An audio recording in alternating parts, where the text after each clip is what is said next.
Welcome to Penrose Learning, where we make understanding easy. In this video, I will explain how to make cinnamon Danish. First, activate your yeast by combining 1 cup of warm milk, 2 tablespoons of sugar, and 2 1/4 teaspoons of active dry yeast.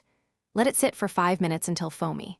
Next, mix 3 cups of all-purpose flour, 1/4 cup of sugar, 1/2 teaspoon of salt, and 1 large egg. Add the yeast mixture and knead the dough for 5 to 7 minutes until smooth and elastic. Next, prepare your butter block. Flatten 1 cup of cold, unsalted butter into an 8 by 8 inch square. Roll your dough into a 16 by 16 inch square.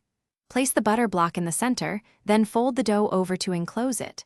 Gently roll the dough out, fold it into thirds like a letter, and chill for 30 minutes.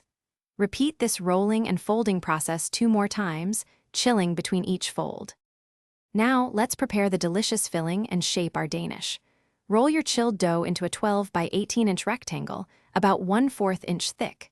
Combine 1 cup of packed light brown sugar, 2 tablespoons of ground cinnamon, and 1/2 cup of softened unsalted butter. Spread this mixture evenly over the dough.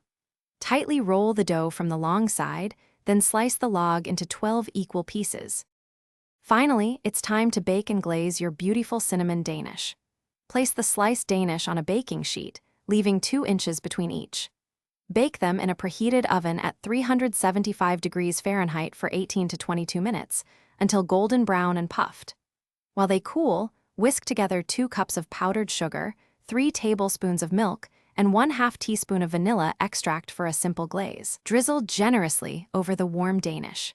Remember to check the description for the Oala water bottle link and other great deals. Thanks for watching. If this was helpful, leave a like and consider subscribing. See you next time.